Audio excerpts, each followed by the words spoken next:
Hello students, welcome to the class. आज की class में आप सभी का स्वागत है। तो आज हम अपने प्रीपोजिशन का पार्ट 17 पढ़ेंगे। इससे पहले जो पार्ट्स में हम फिक्स्ड प्रीपोजिशन को डिस्कस करते आ रहे हैं और हमने किसके बारे में डिस्कस किया, हमने नाउन को लेकर डिस्कस किया, हमने एडजेक्टिव को लेकर डिस्कस किया। अब हम वर्ब को लेकर डिस्कस करेंगे और ये हमारा लास्ट टॉपिक है। इसके बाद जो हमारे फिक्स्ड प्रीपोजिशंस हैं वो खत्म हो जाएंगे और इसके बाद हम कंपाउंड प्रीपोजिशन के साथ अपने प्रीपोजिशन चैप्टर यानी थ्योरी का हम समापन कर देंगे। उसके बाद हम इनकी एक्सरसाइज और पार्ट्स प्रीवियस ईयर क्वेश्चंस को लेकर डिस्कस करेंगे। अब आपको लेके प्रीपोजिशंस में वर्ब को लेके मैंने आपको लास्ट लेक्चर में अच्छे से डिटेल में समझा दिया था कि किस तरीके से हमारा प्रीपोजिशन है वो रिलेशन बताता है सेंटेंस के साथ, और उसको लेकर हमने कुछ एग्जांपल्स के साथ समझा था कि किस तरीके से रिलेशंस को बताएगा। अब देखिए, जब भी आप फिक्स्ड प्रीपोजिशंस की बात करो तो फिक्स्ड प्रीपोजिशंस में होता क्या है कि जिस वर्ड के साथ या जिस वर्ड के बाद जो वाला जो प्रीपोजिशंस यूज किया जाता है उसका जो मीनिंग है वो फिक्स्ड हो जाता है। यानी वो जो मीनिंग है वो एक ही डायरेक्शन में बात करेगा। अगर आप उसके साथ कोई और प्रीपोजिशन यूज कर लोगे तो वो गलत हो सकता है या फिर उसका मीनिंग बदल जाएगा। इस तरीके से हमने एडजेक्टिव और नाउन को लेके डिस्कस कर लिया। और लास्ट लेक्चर में हमने कुछ 10 प्रीपोजिशंस जो थे, 15 प्रीपोजिशंस जो थे, यानी 15 वर्ब जिनके साथ कुछ प्रीपोजिशंस हमने पढ़े थे वो 15 डिस्कस कर चुके हैं। आगे के हम इस लेक्चर में डिस्कस करेंगे। तो आज के लेक्चर में हम क्या डील करेंगे? वर्ब विद प्रीपोजिशंस, यानी ऐसी वर्ब जिनके साथ प्रीपोजिशंस यूज किए जाते हैं। राइट, देखिए अब क्या होता है फ्रेजल वर्ब में, या कुछ जो हम अभी जो टॉपिक कर रहे हैं उसमें अंतर क्या होता है। फ्रेजल वर्ब के बाद भी नो डाउट प्रीपोजिशन आता है, बट वहां पर जब आप प्रीपोजिशन लिख दोगे उसका मीनिंग चेंज हो जाएगा। राइट, उसका लिटरल मीनिंग चेंज हो जाएगा। एग्जाम्पल के तौर पे जैसे गिव के साथ आपने अप लिख दिया तो उसका मतलब हो जाता है गिव अप। गिव अप का मतलब होता है छोड़ देना किसी चीज को। राइट, तो वहां पर गिव का मतलब होता था देना। राइट, आप किसी को कोई वस्तु दे रहे हो, कोई गिफ्ट दे रहे हो, राइट, तो उसका मतलब गिव का मतलब होता है। लेकिन जब आप गिव अप कर दोगे तो वहां पर होता है छोड़ देना। जैसे लाइक जब बोलते नहीं, आपको बोला जाता है कि डोंट गिव अप, मत छोड़िए किसी काम को, अगर वो कर रहे हो तो जस्ट डूइंग इट, करते रहिए। तो अब लिटरल मीनिंग चेंज हो गया, लेकिन यहाँ ऐसा नहीं होता है। यहाँ पर मीनिंग सेम होता है, लेकिन प्रीपोजिशन आने के बाद उसका एक फिक्स्ड मीनिंग रहता है, वो उस वर्ब के रिलेट में ही रहेगा। लेकिन उस वर्ब के साथ कौन सा प्रीपोजिशन आएगा हमें बस इस बार में पढ़ना है। जैसे एश्योर ऑफ, एश्योर का मीनिंग आपको पता है, कॉन्फिडेंट रहना, लेकिन एश्योर के साथ क्या आएगा ये हम पढ़ रहे हैं। तो अब इस तरीके से हम अपने लेक्चर की शुरुआत करते हैं। पहला जो वर्ड आता है वो होता है एश्योर ऑफ। एश्योर ऑफ का मतलब होता है मेक कॉन्फिडेंट। कॉन्फिडेंट का मतलब होता है, राइट, अब आपने बताया होगा, कॉन्फिडेंट का मतलब होता है कि आप जब भरोसा रखते हैं किसी चीज पर, लेके I assure you my support, मैं आपको भरोसा दिलाता हूं अपने सपोर्ट का। तो यहाँ पर आई अश्योर यू, देखिए अश्योर हुम, आई अश्योर यू, तो यू यहाँ पर क्या है? एश्योर वर्ब का ऑब्जेक्ट है। लेकिन यहाँ पर जो एश्योर के साथ यूज किया जाएगा ऑफ, ऐसा नहीं है कि यहाँ पर ऐसी वर्ब नहीं आएंगी जिनके ऑब्जेक्ट नहीं होते। बिल्कुल ऐसी वर्ब आएंगी जिनके ऑब्जेक्ट होते हैं, लेकिन उन वर्ब के लिए कौन सा प्रीपोजिशन होगा दूसरे रिलेशन को बताने के लिए कि वो उसको एश्योर कर तो रहा है, लेकिन किस चीज के रिगार्डिंग एश्योर कर रहा है? सपोर्ट के रिगार्डिंग, कि मैं आपको भरोसा दिलाता हूँ, आपको पूरा मेरा फुल सपोर्ट मिलेगा। आपने देखा होगा मूवीज में और बहुत सारी वेब सीरीज में कि हमारा फुल सपोर्ट आपके साथ है। पॉलिटिक्स में भी देखा होगा कि बी पार्टी दूसरी पार्टी को, ए पार्टी को बोल रही है कि हमारा फुल सपोर्ट है, आप निश्चिंत रहिए, चुनाव लड़िए। तो I assure you of my support, of my support, तो अश्योर के साथ क्या आएगा? ऑफ। बिलीव के साथ हम पढ़ चुके हैं। देखिए बिलीव, फेथ, ट्रस्ट, जब आप किसी में भरोसा रखते हो, राइट, उम्मीद रखते हो किसी के से, बिलीव रखते हो, तो तब आप क्या आएगा? In. Do you believe in ghost, क्या आप भूत प्रेतों में यकीन रखते हो? राइट, नहीं रखना चाहिए। बेनिफिट फ्रॉम, बेनिफिट फ्रॉम का मतलब होता है कि लाभदायक, राइट, आपको किसी से लाभ मिले, जैसे गेन एडवांटेज फ्रॉम, किसी वस्तु से, किसी व्यक्ति से आपको लाभ मिले, तो तब आप उसके लिए क्या यूज करोगे? बेनिफिट।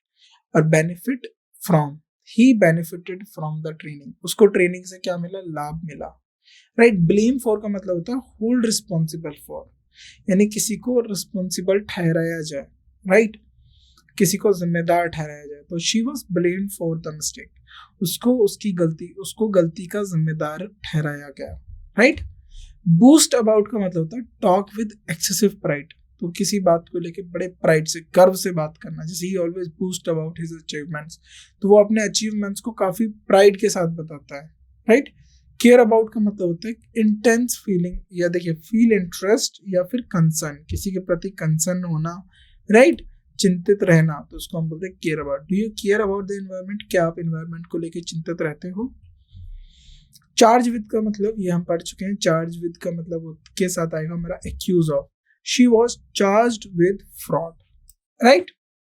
कोलाइड विद का मतलब क्या आएगा, hit with force when moving, यानी देखिए कोलाइड विद का मतलब क्या होता है, देखिए दो गाड़ी है, हम ये मान के चलते हैं ये दोनों खाली गाड़ी है, राइट, और यहाँ पर भी ये दोनों गाड़ी हैं, इनको क्या कराया जा रहा है, इनका टेस्ट किया जा रहा है कि इनमें से कौन सी मजबूत है, तो दोनों को कंट्रोल, रिमोट कंट्रोल है।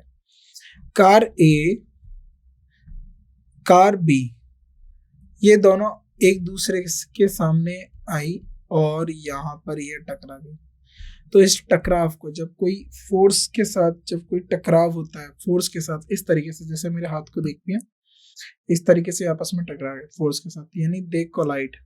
कोलाइड, अब देखिए टकराव किसके साथ हो रहा है, तो कोलाइड के लिए विद लिखा जाएगा, hit with force when moving, तो the car collided with a tree. हम मान लीजिए ये इसकी ड्यूरेबिलिटी यानी कार की मजबूत स्ट्रेंथ को टेस्ट किया जा रहा है, तो ये हमारी एक कार हो गई, राइट, तो इस तरीके से कार हो गई, तो अगले ही पल ये ट्री में जाके टकरा गई, तो the car collided with a tree, right. Now comment on का मतलब होता है किसी बात पर अपना ओपिनियन देना, अपनी राय रखना, राइट, अपना मत जो है, अपना मत व्यक्त करना, मत मतलब आप अपना ओपिनियन दे रहे हो। Can you comment on the situation, तो क्या अपनी राय दे सकते हो आप सिचुएशन को लेकर। कंपेयर टू और कंपेयर विद, इसका मतलब होता है सिमिलैरिटीज को लेकर कंपेयर करना, you can not compare him to his father, तो आप तुम उसको उसके पिता के साथ कंपेयर नहीं कर सकते, राइट। तो कंपेयर जब भी आप बात करोगे तो आप सिमिलैरिटीज को रख के बात करोगे कि उन दोनों में क्या समानताएं हैं। कंप्लेन अबाउट का मतलब होता है एक्सप्रेस डिससैटिस्फिकेशन, राइट, जैसे अब हमेशा अपने डिससैटिस्फिकेशन, कोई चीज आपको संतोषजनक नहीं लगी, उसके प्रति आप जो एक्सप्रेस कर रहे हो कि नहीं ये चीज ठीक नहीं है, तो इसका मतलब होता है complain about. He always complain about the weather, वो हमेशा वेदर को लेके अपना डिससैटिस्फैक्शन देता है, राइट, नाराजगी जताता है, राइट, उसको हमेशा लगता है कि वेदर अच्छा नहीं है, कंड्यूसिव नहीं है, तो इसीलिए उसका हम क्या यूज करेंगे, अगर आप अपनी नाराजगी व्यक्त करोगे, अपना डिससैटिस्फैक्शन व्यक्त करोगे, तो कंप्लेन अबाउट। कंसंट्रेट ऑन का मतलब होता है फोकस, राइट, किसी पे ध्यान लगाना, कंसंट्रेट ऑन योर स्टडीज, अपनी पढ़ाई पर ध्यान लगाइए। देखिए कनकर विद मतलब होता है एग्री विद, कनकर विद मतलब agree with, I concur with your findings, तो मैं आपकी फाइंडिंग्स के साथ एग्री करता हूँ, सहमति रखता हूँ।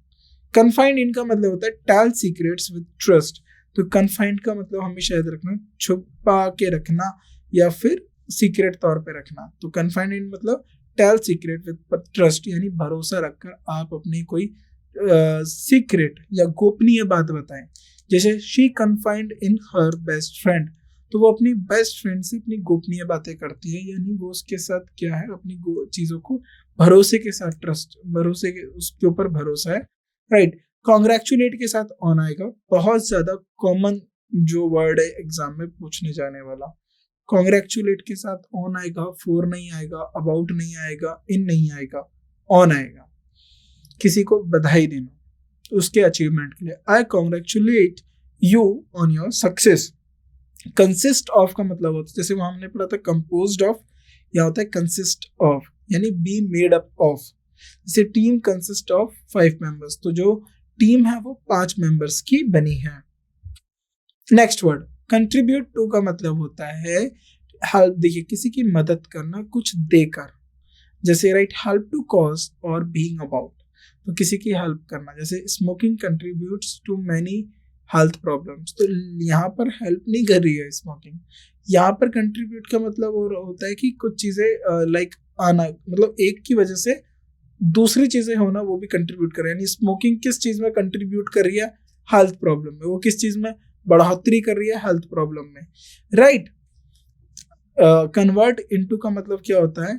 Change in form of function, यानी एक फॉर्म से दूसरे फॉर्म में बदल जाना, उसको बोलते हैं कन्वर्ट इनटू।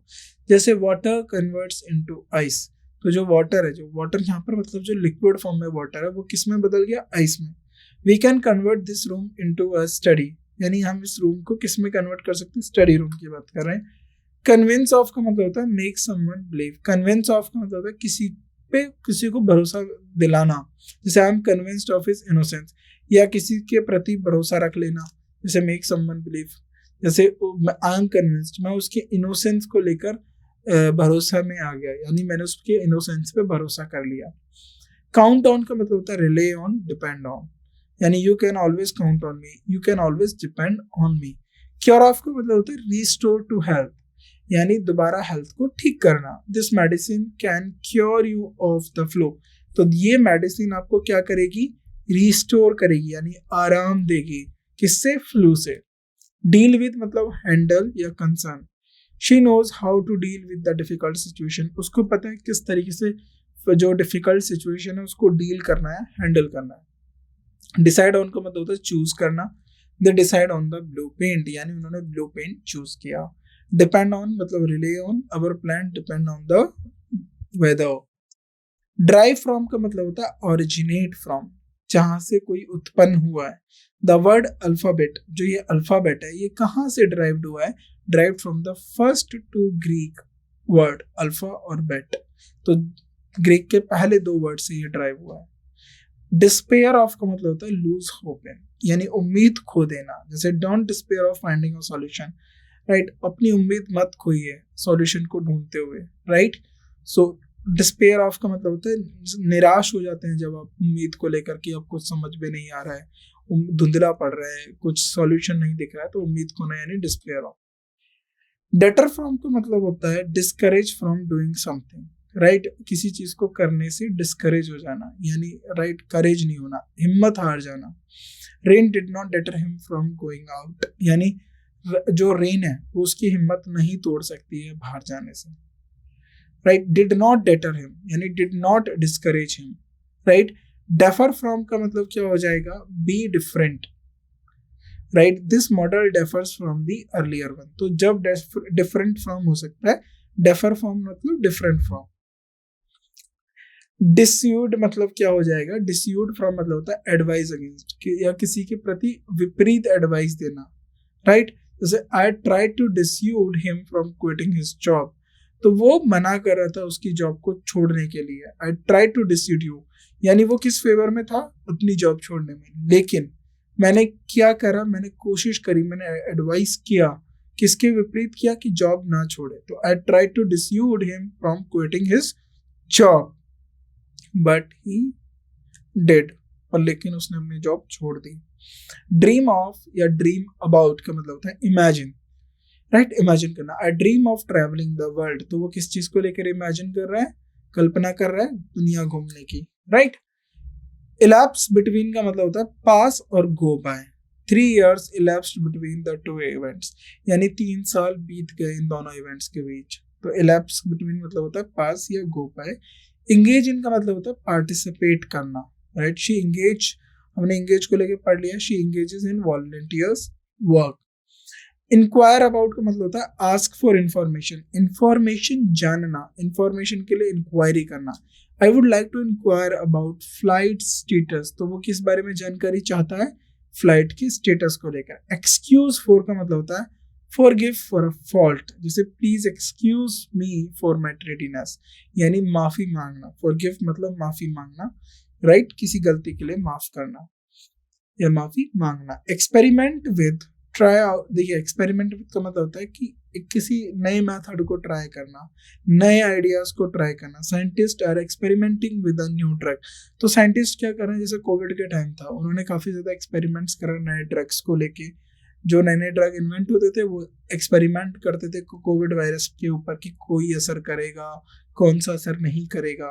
तो इसका मतलब होता है एक्सपेरिमेंटिंग विद का मतलब होता है कि नए मेथड्स या नए आइडियाज निकालना, रिजल्ट निकालना, फैमिलियराइज का मतलब होता है कि किसी के बारे में जानना, गेट टू नो, और किसी से फैमिलियर हो जाना, सराउंडिंग से, राइट, अडॉप्ट हो जाना। जैसे she familiarised herself with the new software, तो उसने खुद को जानकारी दिया नए सॉफ्टवेयर को लेके, कैसे पढ़ा होगा, उसको यूज किया होगा, दूसरों से सीखा होगा, तो इस तरीके से उसने खुद को फैमिलियराइज किया। फाइट अगेंस्ट का मतलब है अपोज स्ट्रांगली, किसी के प्रति या देखिए किसी के विरोध में उतरना। Many people fight against injustice, तो बहुत सारे लोग इनजस्टिस के खिलाफ क्या कर रहे हैं, विरोध कर रहे हैं। फोकस ऑन का मतलब होता है कंसंट्रेट करना। ना फॉरबिड फ्रॉम का मतलब होता है prohibit from doing something. Prohibit का मतलब होता है निषेध या रोक देना, स्टॉप फ्रॉम डूइंग समथिंग, किसी चीज को करने से रोकना। He was forbidden from entering the building, उसको रूम में बिल्डिंग में एंटर करने से रोक दिया गया था। फॉरगिव फॉर का मतलब होता है stop feeling anger, right, stop feeling anger. Forgive for, can you forgive me for what I did. देखिए फॉरगिव मी फॉर का मतलब होता है कोई किसी से लेके आपको बहुत ज्यादा निराश है या आपसे बहुत गुस्सा है, तो जब आप उससे माफी मांगते हो, can you forgive me for what I did, तो जो मैंने किया उसके लिए क्या आप मुझे क्षमा कर सकते हो।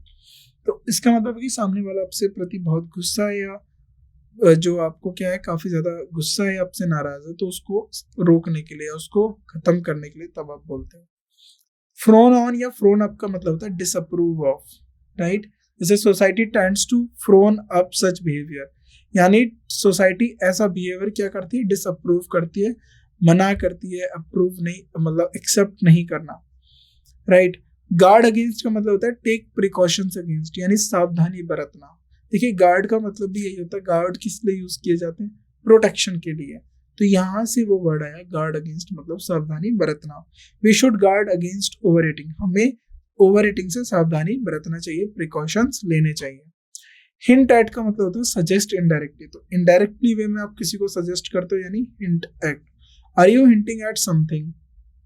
होप फॉर, यानी wish for a particular event, तो किसी पर्टिकुलर इवेंट के लिए आप कोई विश मांगते हो, तो उसके लिए हम लिखते हैं hope for. We hope for good weather tomorrow, तो हम अच्छे वेदर के लिए क्या कर रहे हैं, विश मांग रहे हैं।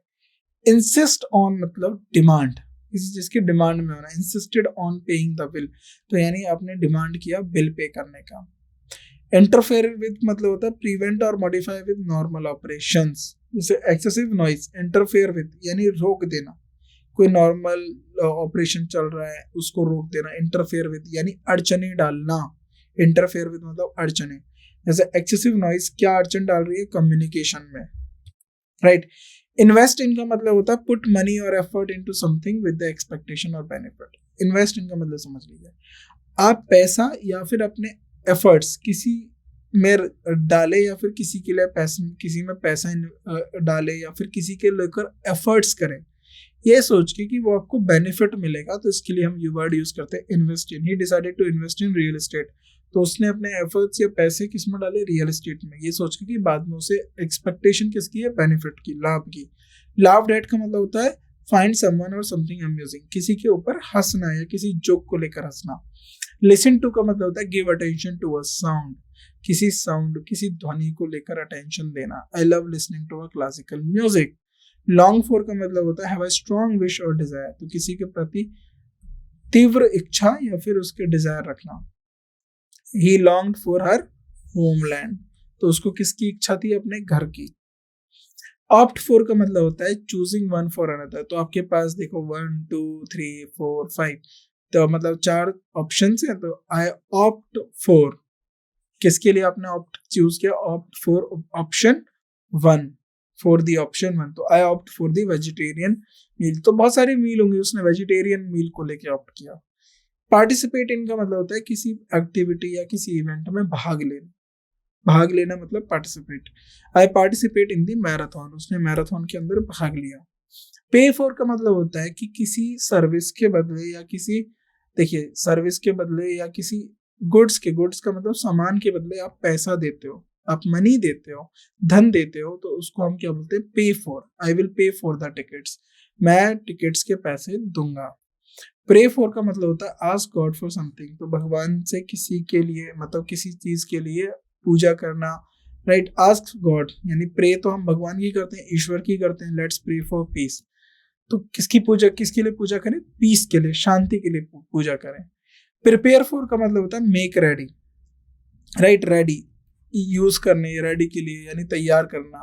आई need to prepare for my presentation tomorrow, तो मुझे अपनी प्रेजेंटेशन तैयार करनी है कल के लिए।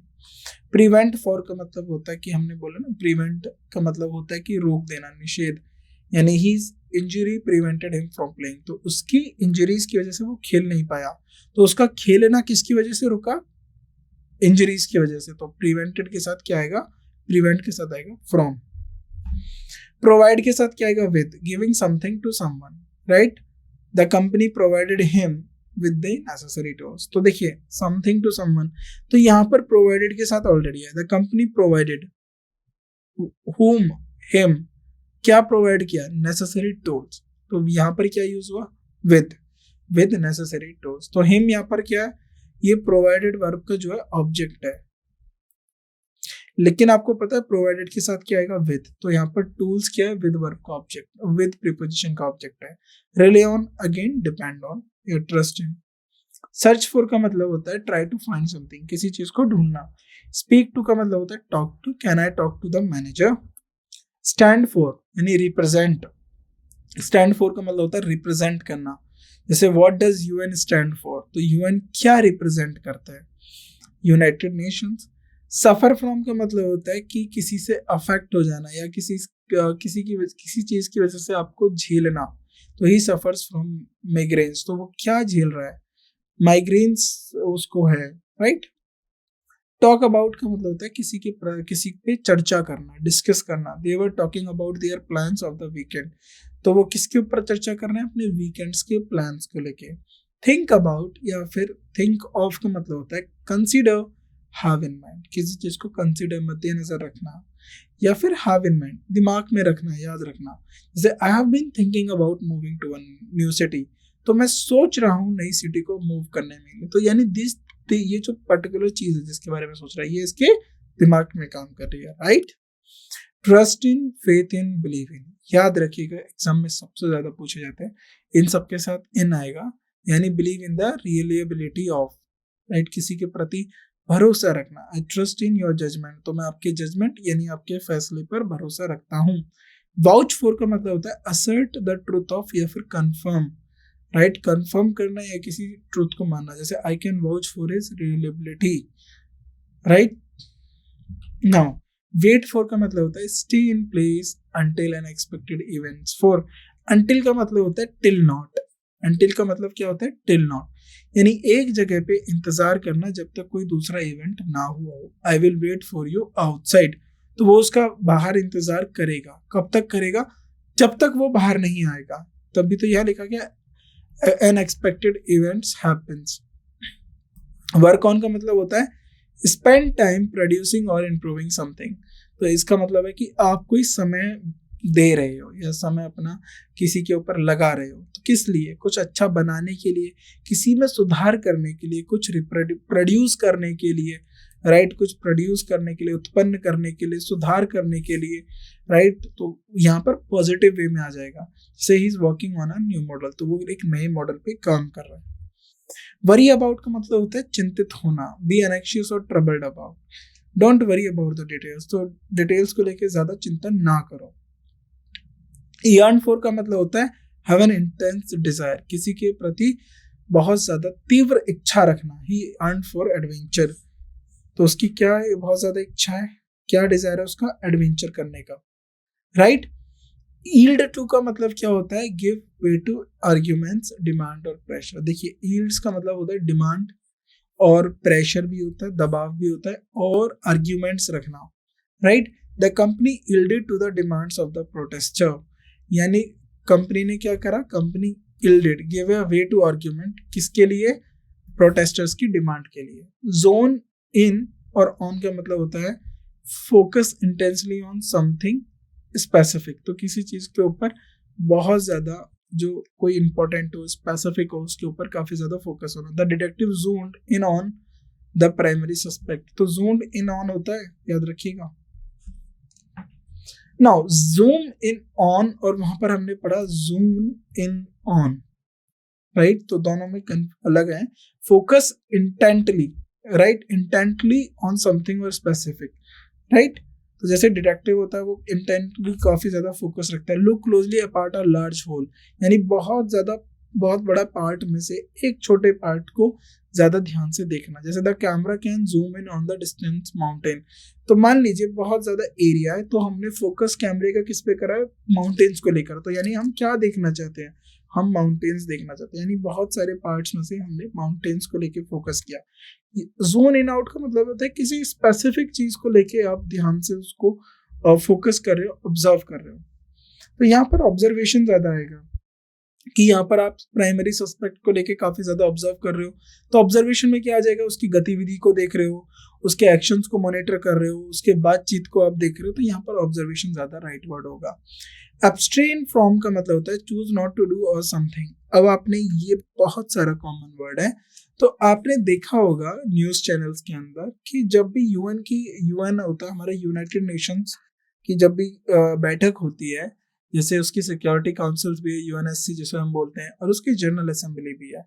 अब हमारे वहां पर रिप्रेजेंटेटिव है, यानी जो इंडिया को रिप्रेजेंट करते हैं, यानी वो जो बात बोल रहे हैं वो कलेक्टिवली इंडिया की बात है, यानी वो कलेक्टिवली हमारे पूरे देश की बात है, भारत की बात है, जो लोग वहां पर बात कर रहे हैं, राइट? क्योंकि उनको वही बताया जाता है, वो क्या बोलेंगे क्या नहीं बोलेंगे ये हमारी सरकार तय करती है।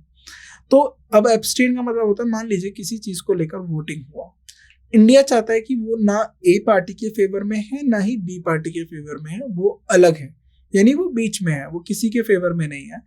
तो यानी उसके लिए हम क्या यूज करेंगे? Abstain from voting.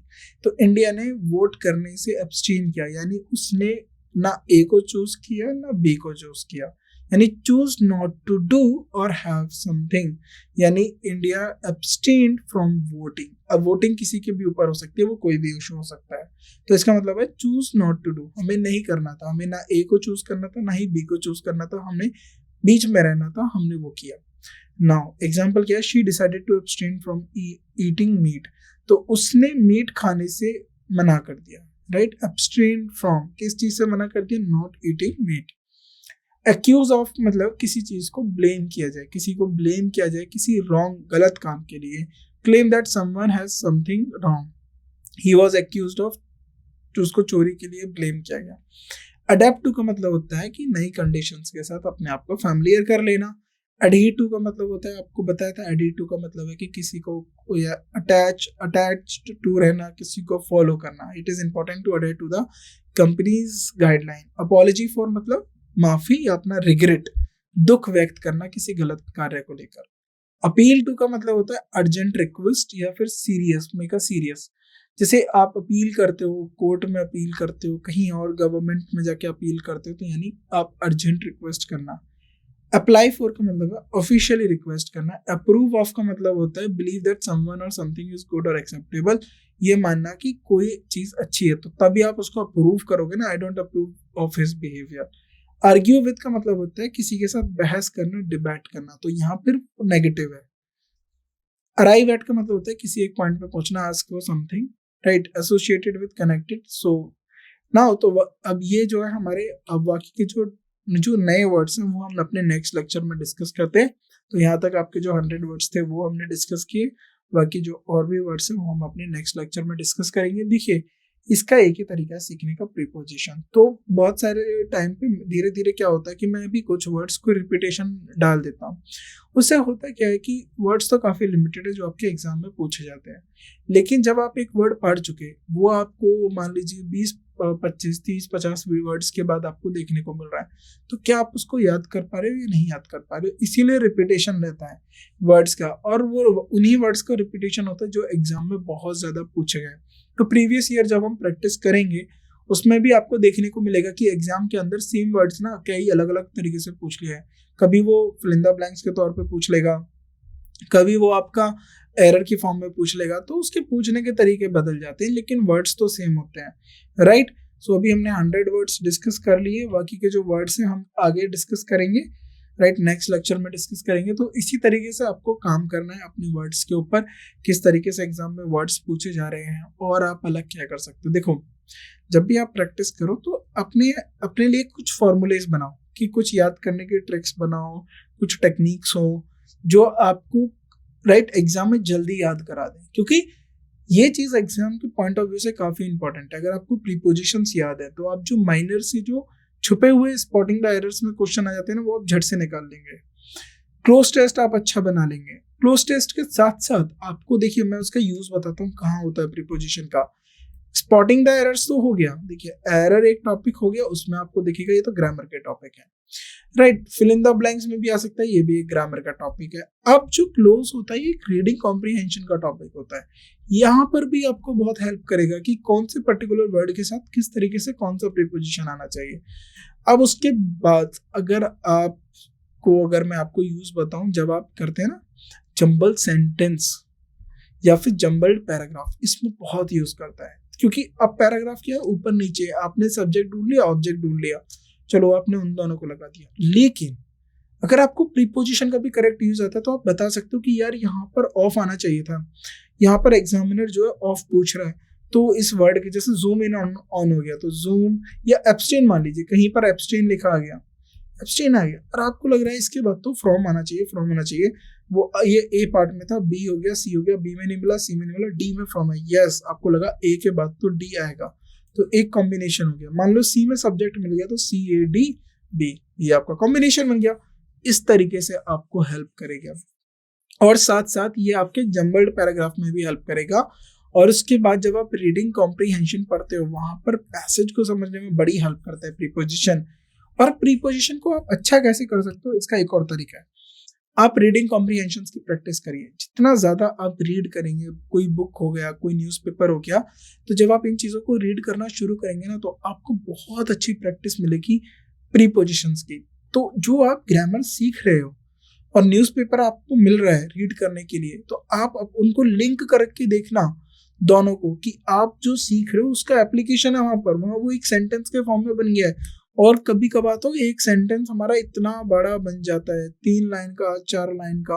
अब वो सेंटेंस देखिए, आना तो सब्जेक्ट वर्ब ऑब्जेक्ट ही है, लेकिन वो इतना बड़ा कैसे बन गया, कभी उसमें कंजंक्शन यूज हो जाएगा, और कभी तो प्रीपोजिशन जोड़ जोड़ के, मैंने क्या बताया था, फैमिली ए और फैमिली बी, शादी का संबंध है दोनों में, लेकिन वो उस फैमिली के जितने भी मेंबर्स हैं और बी फैमिली के जितने भी मेंबर्स हैं, सब एक दूसरे से जुड़े हुए हैं। ऐसे ही प्रीपोजिशन ये काम करता है, एक प्रीपोजिशन आके वर्ड जोड़ दिया, वो सब्जेक्ट के साथ जोड़ दिया, कभी वर्ब के साथ जोड़ दिया, फिर अभी ऑब्जेक्ट के साथ जोड़ दिया, तो इस तरीके से जोड़ते जोड़ते चले जाते हैं।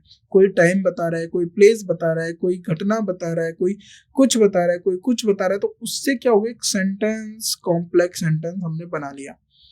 अब तो काम क्या है, आपने देखा यार ये तो सब्जेक्ट हो गया, ये वर्ब हो गई, ये ऑब्जेक्ट हो गया, यही तो सेंटेंस था, लेकिन बाकी के जो वर्ड्स थे वो क्या थे, वो सारे प्रीपोजिशन के साथ जोड़े गए थे। तो मैं आपको रिकमेंड करना चाहता हूँ, या रिकमेंड करूंगा इस चीज को लेकर, कि आप रीडिंग की हैबिट डालिए। प्रीपोजिशंस आप तभी अच्छा कर पाएंगे जब आपकी रीडिंग की एबिलिटी हो, जब आप अच्छे से रीड कर पाते हैं चीजों को लेकर, क्योंकि रीडिंग के अंदर आपको असली यूज पता चलेगा। यहाँ तो आपने वर्ड सीख लिया, लेकिन ये किस तरीके से आपको हेल्प करेगा वो आपको रीडिंग्स में पता चलेगा। तो अपनी 9th 10th 11th 12th की बुक्स को रीड करिए, एक नॉवेल्स रीड कर लीजिए, राइट, अपने न्यूज़पेपर रीड करिए, इन सब से आप सीख सकते हैं। तो बाकी का जो डिस्कशन है, बाकी के जो वर्ड्स है, वो हम अपनी नेक्स्ट क्लास में डिस्कस करते हैं। सो इस क्लास को हम यहीं एंड करते हैं। Thank you so much.